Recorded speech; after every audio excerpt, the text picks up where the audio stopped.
ஸ்ரீலங்கன் ஏர்லைன்ஸுக்கு சொந்தமான 5 விமானங்கள் நடு வானத்தில் வைத்து வழிமாற்றம் செய்யப்பட்டிருக்கின்றன. இது குறித்த மேலதிக விவரங்களை பார்க்க இருக்கின்றோம். முன்னாள் போலீஸ் மா அதிபர் தேசபந்து தென்னக்கோன் அவர்கள் மீது விசாரணைகள் நடத்தப்பட்டிருக்கின்றன. அது குறித்த விவரங்களையும் பார்க்க இருக்கின்றோம். நேற்று இடம்பெற்ற கார் விபத்தொன்றில் 15 வயதுடைய சிறுமி ஒருவரும் மற்றொருவரும் கொல்லப்பட்டிருக்கின்றார்கள். இது குறித்த மேலதிக விவரங்களையும் பார்க்க இருக்கின்றோம். எரிபொருளை பதுக்குவோர் மீது கடும் நடவடிக்கை எடுக்கப்படும் என அறிவிக்கப்பட்டிருக்கிறது. அது குறித்த விவரங்கள் பார்க்க இருக்கின்றோம். இந்த செய்திகள் உட்பட மேலும் பல செய்திகளும் தகவல்களும் இன்றைய காணொளியில் காத்திருக்கின்றன. தமிழடியான் சொந்தங்கள் அனைவருக்கும் வணக்கம். இன்று ஜூன் மாதம் 24ஆம் தேதி 2025ஆம் ஆண்டு செவ்வாய்க்கிழமை. வாருங்கள் காணொளிக்குள் போகலாம். இன்றைய இலங்கை செய்திகளை ஆரம்பிப்பதற்கு முதல் ஒரு மிக முக்கியமான சர்வதேச செய்தி. உங்கள் எல்லோருக்கும் தெரியும், ஈரானுக்கும் இஸ்ரேலுக்கும் இடையில் கடந்த 12 நாட்களாக கடுமையான மோதல்கள் இடம்பெற்று வந்தன. இப்பொழுது அமெரிக்க ஜனாதிபதி டொனால்ட் ட்ரம்ப் அவர்கள் அறிவித்திருக்கின்றார், இரு நாடுகளும் சமாதான உடன்படிக்கைக்கு வந்திருப்பதாகவும் கடந்த 12 நாட்களாக இடம்பெற்று கொண்டு வந்த யுத்தம் இப்பொழுது முடிவடைந்து விட்டது எனவும் அமெரிக்க ஜனாதிபதி டொனால்ட் ட்ரம்ப் அவர்கள் அறிவித்திருக்கின்றார். எனவே இனி மத்திய கிழக்கு அமைதிக்கு திரும்பும் என எதிர்பார்க்கப்படுகிறது. இரண்டு நாடுகளும் சண்டையை கைவிட்டு சமாதானத்துக்கு வருவதற்கு ஒப்புக்கொண்டிருப்பதாக அமெரிக்க ஜனாதிபதி டொனால்ட் ட்ரம்ப் அவர்கள் அறிவித்திருக்கின்றார். இது குறித்த மேலதிக விவரங்கள் தமிழடியான் வேர்ல்ட் யூடியூப் சேனலில் முழுமையாக வரும். உங்களில் நிறைய பேர் தமிழடியான் வேர்ல்ட் யூடியூப் சேனல் பார்ப்பீர்கள் என நம்புகின்றேன். எனவே இதுவரைக்கும் நீங்க பார்க்கல என்று சொன்னால் தமிழடியான் வேர்ல்ட் யூடியூப் சேனலுக்கு வந்து சர்வதேச உலக செய்திகளை நீங்கள் தெரிந்து கொள்ள முடியும். எனவே இந்த செய்தி தொடர்பான முழுமையான விவரங்கள் அந்த சேனலில் இடம்பெறும். ஏனென்று சொன்னால் மத்திய கிழக்கில் ஏற்பட்ட பதட்ட நிலை காரணமாக இப்ப இலங்கையில வந்து செயற்கையான முறையில் எரிபொருளுக்கு தட்டுப்பாடு ஏற்பட்டிருப்பதாக நிறைய வதந்திகள் உலாவிக் கொண்டிருக்குது. உங்களுக்கு தெரியும், நிறைய இடங்கள்ல வந்து செயற்கையான முறையில் வந்து தட்டுப்பாடு ஏற்படுத்தப்பட்டிருக்கிறது. எரிபொருள் வந்து பதுக்கப்பட்டிருக்கிறது. இதனால வந்து பொதுமக்கள் நிறையவே பாதிக்கப்படுகின்றார்கள். ஒவ்வொரு பெட்ரோல் ஸ்டேஷன்லையும் பார்த்தீங்கன்னு சொன்னா நிறைய பொதுமக்கள் வந்து நீண்ட வரிசையில் காத்திருக்கிறத பார்க்கக்கூடிய மாதிரி இருக்குது. எனவே அதெல்லாமே வந்து அனாவசியமானவை. இலங்கையில எரிபொருளுக்கு எந்த விதமான தட்டுப்பாடும் இல்லை என்று சொல்லி நேற்று அரசாங்கம் அறிவித்திருந்தது. அதாவது அடுத்து வரும் 2 மாதங்களுக்கு தேவையான எரிபொருள் வந்து முழுமையாக கையிருப்பில் இருப்பதாக அரசாங்கம் அறிவித்திருந்தது. அது மட்டும் இல்லாமல் மத்திய கிழக்கில் வந்து உண்மையாகவே பெரிய பாரதூரமான பிரச்சனைகள் ஏதாவது வந்தாலுமே கூட இலங்கையில எரிபொருளுக்கான தட்டுப்பாடு ஏற்படாது என்று சொல்லி அரசாங்கம் அறிவித்திருக்கிறது. எனவே அதை பற்றி யாருமே கவலைப்பட வேண்டாம் என்று சொல்லி, அதே வேளையில் இந்த வழங்குனர்கள் சங்கம் என்று சொல்லி இருக்கணும் இலங்கையில. அதாவது இந்த ஒவ்வொரு ஏரியாவுக்கும் வந்து எரிபொருளை வந்து டேங்கர்ல கொண்டு போறாக்கள். அப்படி கொண்டு போறாக்களுக்கு ஒரு சங்கம் இருக்குன்னு தானே, அதைத்தான் சொல்றது எரிபொருள் வழங்குனர் சங்கம் என்று சொல்லி அவர்களும் ஒரு விசேட அறிவித்தல் ஒன்றை விட்டிருக்கின்றார்கள். இலங்கையினுடைய எந்த பகுதியிலும் எரிபொருளுக்கு தட்டுப்பாடே கிடையாது. எனவே யாரும் பதட்டம் அடைய வேண்டாம் என்று சொல்லி அவர்களும் சொல்லியிருக்கிறார்கள். ஏனென்று சொன்னால் அவைக்குத்தானே தெரியும் உண்மை நிலவரம் என்னென்று சொல்லி. ஒவ்வொரு நாளுமே நிறைய டேங்கர்ல நாட்டினுடைய எல்லா பகுதிகளுக்கும் எரிபொருளை கொண்டே ஒவ்வொரு பெட்ரோல் ஸ்டேஷன்லையும் ஃபில் பண்ணி தானே. அப்போ அவைக்கு நல்ல வடிவா தெரியும் நாட்டில் எரிபொருள் இருக்கா இல்லையா என்று சொல்லி. எனவே இலங்கையில் இருக்கும் அனைத்து பொதுமக்களுக்கும் இலங்கை அரசாங்கமும் எரிபொருள் வழங்குனர் சங்கமும் இந்த விசேட அறிவித்தலை விடுகின்றார்கள். இலங்கையில் எரிபொருளுக்கான தட்டுப்பாடு கிடையவே கிடையாது என்று சொல்லி.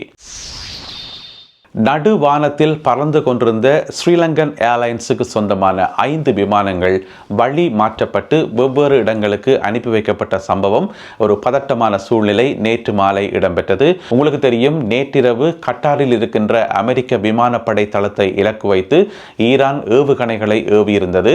அதற்கு முன்னதாகவே 2 மணித்தியாலங்களுக்கு முன்னதாகவே கட்டார் தன்னுடைய வான்பரப்பை மூடியிருந்தது. எனவே கட்டார் நோக்கியும் அதற்கு அருகில் இருக்கக்கூடிய ஏனைய நாடுகளை நோக்கியும் பறந்து கொண்டிருந்த ஸ்ரீலங்கன் ஏர்லைன்ஸுக்கு சொந்தமான 5 விமானங்கள் நடு வழியில் வைத்து வழிமாற்றம் செய்யப்பட்டிருக்கின்றன. இது ஒரு ஆபத்தான விஷயம், ஒரு பதட்டமான விஷயம். என்னென்னு சொன்னால், ஒரு விமானம் பறந்துண்டு போகுது, இந்த ஏர்போர்ட் கிட்ட வந்துட்டு அதில் லேண்ட் ஆக போய்க்குள்ள திடீரென்று அந்த ஏர்போர்ட்ல இந்த அறிவித்தல் வருது, இல்லை நீங்கள் லேண்ட் ஆக முடியாது, நீங்கள் ஃப்ளைட்டை திருப்பி கொண்டு வேறு பக்கத்தால் போங்கன்னு சொன்னால் அது ஒரு பதட்டமான சூழ்நிலை தானே. எனவே அப்படி வந்து 5 விமானங்கள் வழிமாற்றப்படைக்குள்ள விமானத்தில் இருந்தாக்கள் எல்லாம் வந்து பதற தொடங்கிட்டோமா. ஏன்னு சொன்னால் இப்போ அண்மை காலமாக விமான பயணம் என்றாலே ஓரளவு பதட்டம் தான். அதுக்குள்ள இப்படியான ஒரு சம்பவம் நடக்கும்போது பயணிகள் பயந்ததாக சொல்லப்படுகிறது. எனவே குறிப்பிட்ட அந்த 5 விமானங்களும் வழிமாற்றப்பட்டு மஸ்கட்டுக்கு வந்து 2 விமானங்களும், துபாய்க்கு வந்து 2 விமானங்களும், ரியாட்டுக்கு வந்து 1 விமானம் என்று சொல்லி 5 விமானங்களும் வழிமாற்றப்பட்டிருக்கின்றன. அதே வேளையில் சர்வதேச ரீதியாக பறந்து கொண்டிருக்கக்கூடிய விமானங்களுக்கு அவசரமாக தரையிறக்கம் தேவை என்று சொன்னால், இலங்கையில் தரையிறக்கம் தேவை என்று சொன்னால் இலங்கையில் வந்து கட்டுநாயக்கா விமான நிலையத்தில் வந்து இறங்கலாம் என்று சொல்லியும், மத்தள விமான நிலையத்தில் வந்து இறங்கலாம் என்று சொல்லியும் இலங்கை அரசாங்கம் அறிவித்திருந்தது. ஆனால் எந்த ஒரு சர்வதேச விமானமும் நேற்று அவ்வாறு தரையிறக்கப்பட்டதாக தகவல்கள் வெளியாகவில்லை. நேற்று மட்டக்களப்பு மாவட்டத்தில் கார் விபத்து ஒன்று இடம்பெற்று அதில் 2 பேர் கொல்லப்பட்டிருக்கிறார்கள். கொல்லப்பட்ட 2 பேரில் ஒருவர் 15 வயதுடைய சிறுமி என அடையாளம் காணப்பட்டிருக்கின்றார். இந்த சம்பவத்தில் என்ன நடந்திருக்கு என்று சொன்னால், நேற்று திங்கட்கிழமை விடிகாலை 4:45 மணி போல வந்தாறுமூலை பகுதியில் இருந்து களுவங்கேணி நோக்கி போய்கொண்டிருந்த ஒரு கார் மிக வேகமாக போய் கட்டுப்பாட்டை இழந்து வீதியினுடைய கரையில் இருந்த பனமரத்தின் மேல மோதி விபத்துக்குள்ளானதில் சம்பவ இடத்திலேயே அந்த காரில் பயணம் செய்த 15 வயதுடைய சிறுமி ஒருவரும் அந்த காரினுடைய சாரதியும் கொல்லப்பட்டிருக்கிறார்கள். அந்த காரில் பயணம் செய்த மற்றொரு பெண்ணாகிய அந்த குறிப்பிட்ட சிறுமியினுடைய தாயார் அவர் படுகாயங்களுக்கு இலக்காகி மருத்துவமனையில் அனுமதிக்கப்பட்டிருக்கிறார். என்னென்று சொன்னால், இவைகளுக்கு ஒரு பன்றி வளர்க்கிற ஒரு பண்ணை ஒன்று இருக்காம். அந்த பன்றி வளர்க்கிற பண்ணை களுவங்கேணியில் இருக்காம். அதைத்தான் பார்க்க போயிருக்கணும் விடியவள்ளன. அப்படி போன இடத்துல தான் கட்டுப்பாட்டை இழந்து பனைமரத்தில் மோதப்பட்டதாக தகவல்கள் வெளியாகி இருக்கின்றன. இது சம்பந்தமான விசாரணைகளை போலீசார் முன்னெடுத்து வருகிறார்கள். திருகோணமலை மாநகர சபைக்கான மேயர் மற்றும் பிரதி மேயர் ஆகியோரை தெரிவு செய்வதற்கான கூட்டம் நேற்று நடந்தது. நேற்று திங்கட்கிழமை நடைபெற்றது.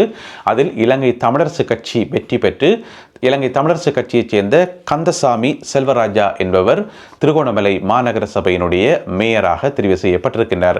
இலங்கை தமிழரசு கட்சி சார்பாக போட்டி போட்டு உறுப்பினராக தெரிவு செய்யப்பட்டவர் இப்பொழுது திருகோணமலை மாநகர சபையினுடைய மேயராக தெரிவு செய்யப்பட்டிருக்கிறார் கந்தசாமி செல்வராஜா அவர்கள். அதேவேளையில் திருகோணமலை மாநகர சபையினுடைய துணை மேயராக தெரிவு செய்யப்பட்டிருக்கின்றார் ஸ்ரீலங்கா முஸ்லிம் காங்கிரஸ் கட்சியைச் சேர்ந்த முகமட் மௌசூம் எனப்படுகின்ற உறுப்பினர். அவர்தான் பிரதி மேயர். எனவே நேற்று திருகோணமலை மாநகர சபைக்கு தெரிவு செய்யப்பட்ட மேயர் மற்றும் பிரதி மேயர் ஆகியோருக்கு எங்களுடைய வாழ்த்துக்களை தெரிவித்துக் கொள்வோம். அதேவேளையில் திருகோணமலை நகர சபையாக இருந்தது இப்பொழுதுதான் முதல் முறையாக மாநகர சபையாக மாற்றப்பட்டு அதனுடைய முதலாவது அமர்வுகள் நேற்று இடம்பெற்றுள்ளன. பதவியில் இருந்து இடைநீக்கம் செய்யப்பட்டிருக்கின்ற பொலிஸ் மா அதிபர் முன்னாள் பொலிஸ் மா அதிபர் தேசபந்து தென்னகோன் அவர்கள் மீதான விசாரணை நேற்று இடம்பெற்றது. அவரை விசாரித்தது யாருன்னு பார்த்தீங்கன்னு சொன்னால், ஒரு பாராளுமன்ற குழு, பாராளுமன்ற உறுப்பினர்கள் முன்னாள் நீதியரசர்களை கொண்ட ஒரு குழு ஒன்று பாராளுமன்றத்தில் வச்சு தான் அந்த விசாரணைகள் இடம்பெற்றது. இதுக்கென்று சொல்லி ஒரு ஸ்பெஷல் குழு ஒன்று அமைக்கப்பட்டது இவரை விசாரிக்கிறதுக்கண்டே. அது ஏற்கனவே 10 தடவைகள் அந்த குழு கூடியிருக்குதாம். இப்போ 11வது தடவையாக நேற்று கூடி பொலிஸ் மா அதிபரை முன்னாள் பொலிஸ் மா அதிபரை விசாரித்திருக்கிறார்கள்.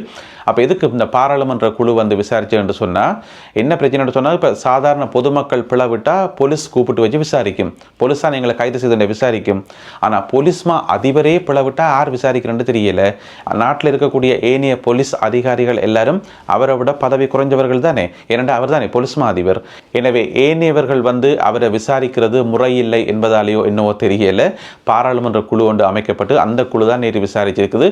அந்த குழுவுக்கு முன்னால் அவர் முன்னிலையாகி அங்கு கேட்கப்பட்ட பல கேள்விகளுக்கு அவர் பதில் வழங்கியிருக்கிறார். எனவே இப்படியான ஒரு வினோதமான சம்பவம் அது எங்கட நாட்டில் தான் நடக்கும். போலீஸ் மா அதிபரே குற்றம் செய்து விசாரிக்கப்படுறது. அதில் என்ன விஷயம் என்று சொன்னால், அவரை பதவியிலிருந்து நீக்க முடியலை. அப்படி ஒரு வித்தியாசமான பதவி ஒன்று அவருக்கு கொடுத்து வித்தியாசமான முறையில் கொடுக்கப்பட்டு பதவியே நீக்க முடியாமல் கஷ்டப்பட்டு கொண்டிருக்குது அரசாங்கம். எனவே ஒன்றுமே செய்யலாது.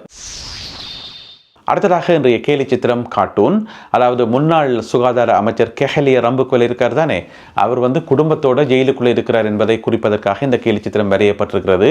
இதில் பார்த்தீங்கன்னு சொன்னால், கெஹலிய ரம்புக்வெல அவருடைய மனைவி பிள்ளைகள் எல்லாரும் லைனில் போயினோம். கையில் அந்த கீல்ஸ் என்ற ஒரு சூப்பர் மார்க்கெட் இருக்குது தானே, அதுக்கு சொந்தமான ஒரு பேக்கையும் கொண்டு போயினோம் கீல்ஸில் பர்ச்சேஸ் பண்ணுறதுக்கு என்று சொல்லி. எனவே இப்படியான ஒரு கேலி சித்திரம் அவர் குடும்பத்தோடு சேர்ந்து எவ்வளவு தவறுகள் செய்தார் என்பதை காட்டுவதற்காக வரையப்பட்டிருக்கிறது. எனவே இந்த ஒரு கேலி சித்திரம் மற்றும் இன்றைய காணொலியில் பகிர்ந்து கொள்ளப்பட்ட செய்திகள் தொடர்பான உங்களுடைய கருத்துக்களை மறக்காமல் கீழே எழுதுங்கள். இலங்கையில் எரிபொருள் தட்டுப்பாடு நிலவுது என்று சொல்லி யாராவது உங்களுடைய உறவினர் நண்பர்கள் நினைச்சாலோ அல்லது அப்படியான ஒரு பனிக்கில் இருந்தாலோ தயவு செய்து இந்த காணொலியை அவர்களிடம் பகிர்ந்து கொள்ளுங்கள். அவர்களுக்கு தெளிவாக சொல்லுங்கள், இலங்கையினுடைய எந்த ஒரு பகுதியிலும் எரிபொருளுக்கான தட்டுப்பாடு இல்லை என்பதை. மீண்டும் மற்றொரு காணொளியில் உங்களை சந்திக்கின்றேன். அதுவரை நன்றி, வணக்கம்.